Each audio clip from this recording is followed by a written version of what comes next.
आज हम पढ़ते हैं आपके हिंदी पल्लों से पाठ 22 मेरा बस्ता। मेरा बस्ता यानी आम बच्चों का बस्ता, यानी स्कूल बैग जिसमें आप अपने स्कूल की कॉपी किताबें सब डालकर अपने स्कूल जाते हैं। सिर्फ उसमें कॉपी किताबें ही नहीं होती, उसमें आपका लंच बॉक्स होता है, वाटर बॉटल होता है, कंपास आदि जितनी भी सामग्री होती है सब कुछ उसी में भरा रहता है। यानी कि एक कहानी है आपके स्कूल बैग की। तो आइए पढ़ते हैं हम इस कहानी को। ये कहानी जो है ये क्या है, एक प्रकार से व्यंग लेख है। व्यंग यानी कि हास्य परिहास के माध्यम से यह बताया गया है कि यह स्कूली बैग जो है यह कितने काम का है और इसका बोझ जो है वह कैसा है। बच्चे क्या सोचते हैं इस स्कूल बैग के बारे में, तो आइए पढ़ते हैं। इस पाठ में आपके बोझिल बस्ते के बारे में सर्वप्रथम सबसे पहले क्या है, मुझे स्कूल जाना अच्छा लगता है। आप सभी बच्चों को स्कूल जाना अच्छा लगता है? आइए आगे पढ़ते हैं। यहाँ पे क्या है, एक कहता मुझे स्कूल जाना अच्छा लगता है, वहाँ जाकर पढ़ना भी अच्छा लगता है। पढ़ने के अलावा वहाँ खेलना भी अच्छा लगता है। स्कूल में जब कभी नाटक, एकांकी, फैंसी ड्रेस शो, संगीत, भांगड़ा आदि के रंगारंग कार्यक्रम होते हैं तो वे बहुत ही अच्छे लगते हैं। यहाँ पे लेखक ये बताता है कि बच्चे को स्कूल जाना बहुत ही अच्छा लगता है। वह सुबह उठ के जब स्कूल जाता है, वहाँ जाके वो पढ़ता है, अर्थात ज्ञान की बातें प्राप्त करता है, उसको सब कुछ बहुत ही अच्छा लगता है। स्कूल में सब और भी क्योंकि सिर्फ वहाँ पे सिर्फ पढ़ाई ही नहीं होती स्कूल में विविध प्रकार के कार्यक्रम होते हैं जो आपके या मतलब कह सकते हैं किसी भी बच्चे के बहुमुखी विकास के लिए वह बहुत ही आवश्यक है। स्कूल जाना क्यों आवश्यक है? क्योंकि सिर्फ वहाँ पे उसका सिर्फ मानसिक विकास ही नहीं होता है। किसी भी बच्चे का सिर्फ मानसिक विकास ही स्कूल में नहीं होता, वहाँ उसका सर्वांगीण विकास होता है। मतलब हर प्रकार का विकास, सभी अंगों का विकास। अंग का मतलब सिर्फ यहाँ पे अंग नहीं है, शरीर का हिस्सा, पार्ट नहीं, मतलब कि उसे बातचीत करने का तरीका, उसे उठने बैठने का तरीका, जितने भी हैं कि किस प्रकार से आपको कहीं आना है, जाना है, किस प्रकार का अभिवादन करना है, अनुशासन कैसा है, वह सब कुछ जो एक बच्चा है वह स्कूल में ही सीखता है।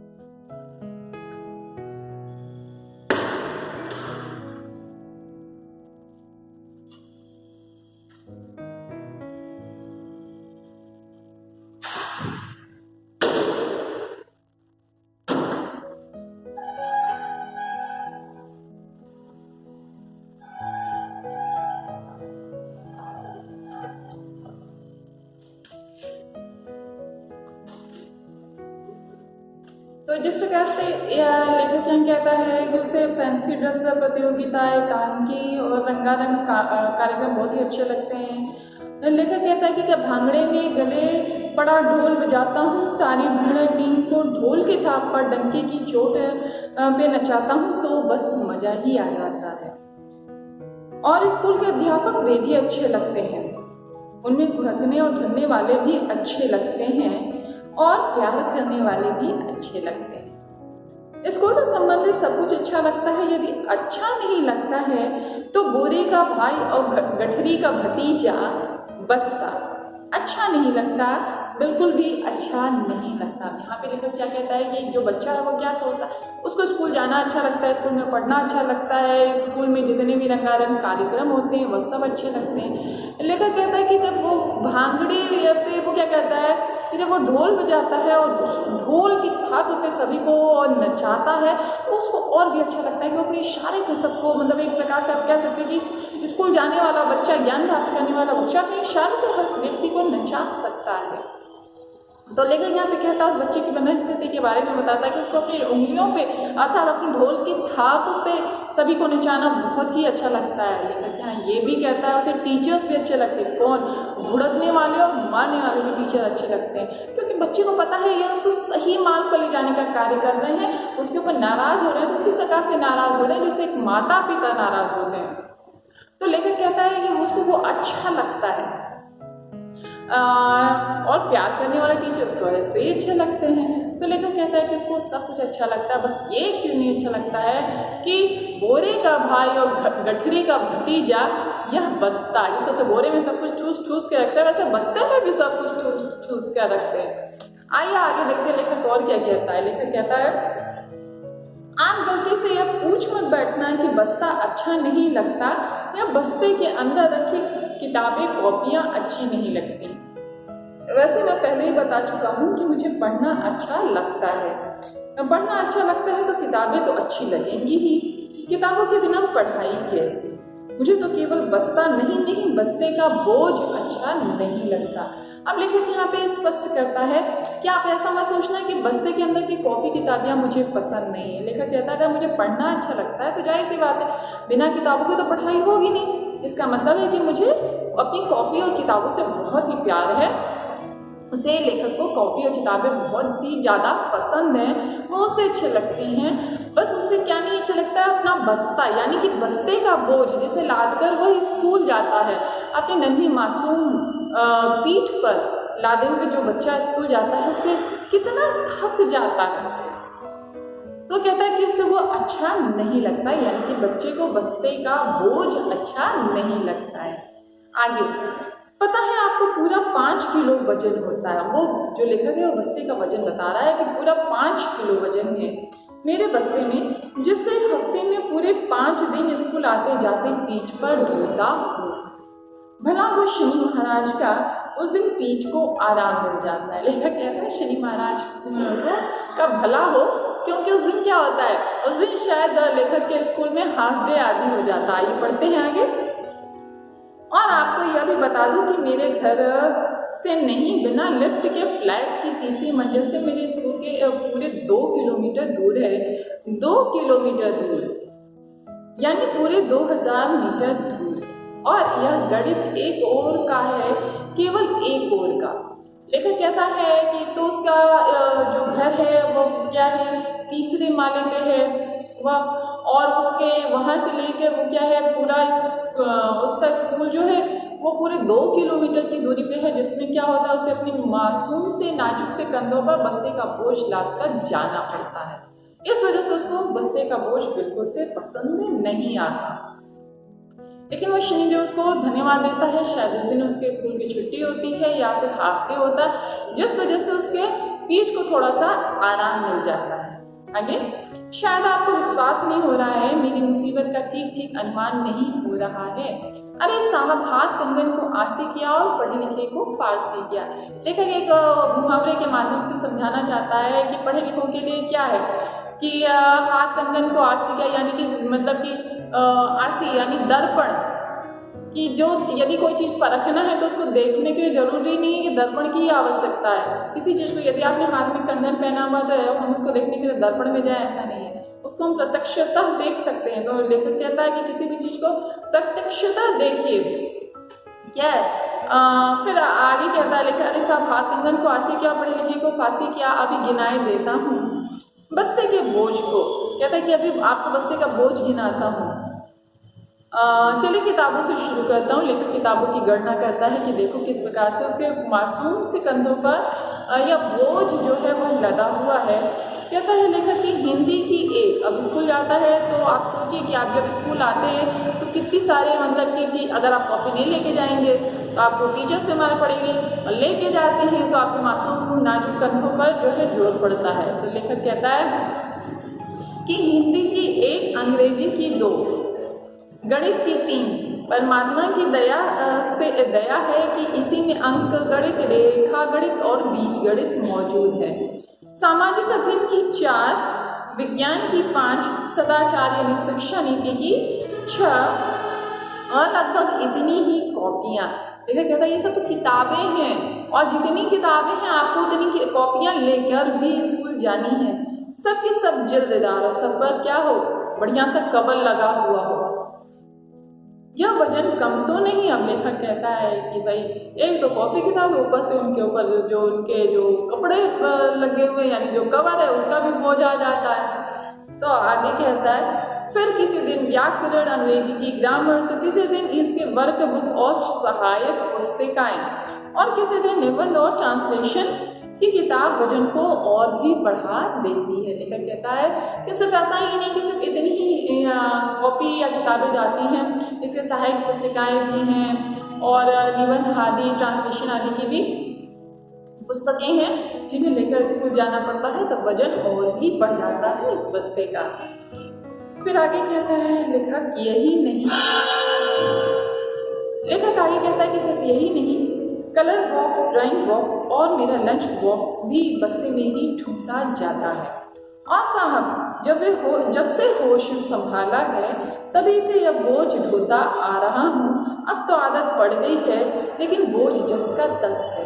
लेखक कहता है जब मैं छोटा सा नन्हा सा बच्चा था, यानी बच्चे जब अभी LKG UKG में होते हैं तभी से वो बेचारे बोझ उठाने लग जाते हैं। इसको मैं कलर पेंसिल, इसको बॉक्स, हिंदी इंग्लिश मैथ की कॉपी किताबें बचपन से लेके जाने लग जाते हैं। उनके राइम्स की बुक्स होती है, राइटिंग बुक होती है, वर्क बुक होती है, सब कुछ उनको लेके जाना होता है। तो कहते हैं बचपन से ही ये बोझ ढोता आ रहा हूँ, आदत पड़ गई है, लेकिन बोझ जो है जस का तस है वह क्या है, कम नहीं हुआ है, वह बढ़ा ही है। आगे लेकिन कहते हैं शिक्षा मंत्रालय, शिक्षा शास्त्री कितना ही कहें कि बच्चों के वस्तुओं का बोझ कम करो, पर कौन सुनता है इनकी, कानून बन जाए तब भी नहीं सुनेगा। उनकी कृपा से मेरा बस्ता फल फूल रहा है और मेरी कमर बोझ के मारे पिलपिली हो रही है। लेखक कहता है कि शिक्षा शास्त्री और कानून आदि कितना भी बना लिया जाए परंतु यह बोझ कम होने का नाम नहीं ले रहा है। वो कहता है कि अगर ये कानून बन भी जाए तो ये सुनने वाला कोई नहीं है और इस बात को कोई सुनने समझने को न तो तैयार है, ना ही इस पर कुछ कोई अमल करता है, बल्कि क्या होता है उल्टा ही बस्ते के बोझ जो है बढ़ता जा रहा है और बच्चों की कमर जो है वो दर्द से दोहरी होती जा रही है। अब आगे लेखक क्या कहता है, आप समझ गए ना कि मुझे बस्ता क्यों अच्छा नहीं लगता। वैसे इसके लाभ भी हैं। बड़े होकर जिंदगी का जो बोझ खुशी खुशी ढोना है उसका अभ्यास हो रहा है, कमर मजबूत हो रही है, टांगों में बोझ संभालने के लिए ताकत आ रही है, अपने पैरों पर खड़ा होने में मदद मिल रही है, व्यायाम की कसर पूरी हो रही है। लेकिन सर्दियों में भले ही बदन में गर्मी आ जाती है, गर्मियों में तो पसीने छूटने ही लगते हैं। लेखक कहता है यहाँ पर इस बात को दूसरे ढंग से प्रस्तुत करता है। लेखक कहता है कि आगे आने वाले समय में जिंदगी के दौड़ में, जिंदगी के भागम भाग में मुझे जिंदगी का बोझ उठाना है, उसकी आज से ही आदत पड़ रही है। लेखक क्या कहता है कि कमर मजबूत हो रही है, टांगें मजबूत हो रही हैं, व्यायाम करने के लिए कुछ और चीज की आवश्यकता नहीं है और बस्ता ढोकर स्कूल जाने में क्या होता है, कब पसीने तो निकल जाते हैं शरीर से गर्मियों में, और क्या होता है सर्दियों में गर्मी तो आ जाती है परंतु गर्मियों में पसीने जरूर निकल जाते हैं। तो यहाँ पे वो कहता है कि जिंदगी की भागदौड़ के लिए बस्ते का बोझ ढोना आवश्यक है। अर्थात बस्ते के बोझ से हम बच नहीं सकते, अगर इससे बचेंगे तो जिंदगी की दौड़ में हम कहीं ना कहीं पीछे रह जाएंगे। आगे लेखक कहता है कि सुनते हैं कि यूरोप और अमेरिका में टेलीविजन, फिल्म स्ट्रिप्स और कंप्यूटर के जरिए पढ़ाई होती है। वहाँ बस्तों का वजन हल्का है, लेकिन हम तो जम्बू द्वीप में स्थित भारत खंड के निवासी हैं, पुस्तकों की पूजा करते हैं, इनका बोझ तो ढोना ही पड़ेगा। यूरोप और अमेरिका में धनी लोग रहते हैं, देशों का क्षेत्रफल अधिक है और जनसंख्या कम, हमारे देश क्षेत्रफल में इनसे कहीं कम है, जनसंख्या में कहीं अधिक। वहाँ टेलीविजन और कंप्यूटर चल सकता है, यहाँ तो किताबें ही चलेंगी। टेलीविजन और कंप्यूटर आ जाएंगे तभी चलती ही रहेंगी, किताबें चलेंगी तो बस्ता भी चलेगा, बस्ता चलेगा तो बोझ तो उठाना ही पड़ेगा। तो आगे लेकर कहता है कि यूरोप और अमेरिका जैसे जगहों पर टेलीविजन, फिल्म स्ट्रिप्स के माध्यम से पढ़ाई होती है। वहाँ इस माध्यम से पढ़ाई इसलिए हो जाती होने में सक्षम है क्योंकि वहाँ की जनसंख्या दर जो है वो बहुत ही कम है। और जनसंख्या कम होने के कारण वो क्लास में बैठकर वो एक, जैसे आप ये स्मार्ट क्लास को देख रहे हो, इसके जरिए वो पढ़ाई कर लेते हैं आवश्यक नहीं है, लेकिन बस्तों का बोझ आवश्यक नहीं है, लेकिन लेखक कहता है कि जहाँ जनसंख्या ज़्यादा है वहाँ तो बस्ते का बोझ उठाना ही पड़ेगा, वहाँ तो किताबें चलेंगी ही। क्यों? क्योंकि जब तक किताबें चलेंगी तब तक बस्ते का बोझ रहेगा, जब तक बस्ते का बोझ रहेगा तब तक इसको ढोना ही पड़ेगा। तो इसमें कहता है लेखक कि इसमें जनसंख्या का बहुत बड़ा योगदान है। जब जनसंख्या है तो हमें मतलब हर व्यक्ति तक वह आज की जो नवीनतम सुविधाएं हैं वह नहीं पहुंच सकती। आगे कहता है लेखक कि इसलिए मेरी बात तो सुनकर यदि आपको मुझ पर तरस आई तो वह व्यर्थ है। लेखक कहता है वह व्यर्थ है, आप मुझ पर तरस मत खाओ, बच्चों पर तरस मत खाओ कि मेरा बच्चा कितना बोझ उठा रहा है, बल्कि वो आने वाले भविष्य के लिए, जिंदगी की दौड़ के लिए तैयार हो रहा है, क्योंकि हमारे देश की व्यवस्था ही ऐसी है। फिर आगे कहता है लेखक तरस खाने से किसी पर कोई असर नहीं पड़ता, जब असर ही नहीं पड़ता तो तरस खाना व्यर्थ है ना। लेखक कहता है कि तरस खाना अच्छी बात नहीं है, यह व्यर्थ है। क्यों? क्योंकि इससे किसी पर भी आप तरस खाकर ऐसा कहे कि वो कुछ परिवर्तन नहीं ला सकते। परिवर्तन लाने के लिए क्या होता है? क्रांति की आवश्यकता होती है, और वो सब कुछ होना संभव नहीं है। आगे लेखक कहता है मुझे पता है कि 50 साल बाद भी स्कूल में पढ़ने आऊँगा तब भी बस्ते का बोझ कम न होगा, भले ही बढ़ जाएगा। लेखक कहता है से यदि 50 साल बाद भी स्कूल जाना पड़ा, मैं अगर छोटा बच्चा रहा, मुझे स्कूल जाना पड़ा, मुझे पढ़ना पड़ा, तब भी मैं जानता हूँ कि मैं जम्मू द्वीप के भारत खंड का निवासी हूँ, और यहाँ पर क्या है, हमने पुस्तकों की पूजा की है। और जब व्यंग्य स्वरूप लेखक कहता है यहाँ पर कि मतलब की स्थिति में परिवर्तन नहीं होगा, तब भी मुझको बस्ता लेकर ही स्कूल जाना पड़ेगा। क्यों? क्योंकि हमारे भारत देश की जनसंख्या जो है वो बहुत ही ज़्यादा है, और सबसे बड़ी बात जो लेखक कहता है कि यहाँ कानून बनता है, उस कानून का पालन नहीं होता है। आगे लेखक कहता है कि विकास का जमाना है, इसलिए बस्ता भी विकास की दौड़ में पीछे नहीं रहेगा। लेखक कहता है कि विकास का जमाना यानी कि हर दिन क्या है, हम नए पायदान को पार करते जा रहे हैं, नई सीढ़ी चढ़ते जा रहे हैं। तो लेखक कहता है कि उस विकास के दौर में बस्ता कैसे पीछे रह जाए, बस्ते का वजन कैसे कम हो जाए। बस मुझे एक ही चिंता है कि 50 साल बाद बच्चे की सेहत गिर जाएगी और बस्ते की सेहत बढ़ जाएगी। लेखक कहता है कि 50 साल बाद क्या होगा कि जो बच्चा है वह क्या होगा, उसकी सेहत वह घट जाएगी और यानी कि वो कमज़ोर हो जाएगा। क्यों? क्योंकि आने वाले समय में न तो ये स्वच्छ वातावरण रहेगा, न ही नदियों का निर्मल जल रहेगा, न ही खाने पीने की वैसी सुविधाएं रहेंगी। तो बच्चा दिन पर दिन निरंतर जो है उसका स्वास्थ्य जो है वह घटता रहेगा, यानी बच्चा अस्वस्थ होता रहेगा, और बच्चा जो है उसके जो बैग है, उसका स्कूली बस्ता जो है वो निरंतर मोटा होता रहेगा। क्यों? क्योंकि भारत देश में सिर्फ कानून बनता है और बस्ता जो है उसका बोझ जो है वह निरंतर बढ़ता ही जा रहा है।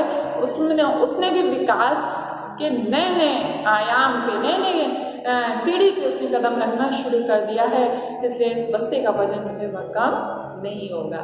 तो बच्चों, आज आपका यह पाठ यहीं समाप्त होता है। हम इसके अभ्यास का को करेंगे आपके अगली क्लास में। तब तक के लिए बाय बाय।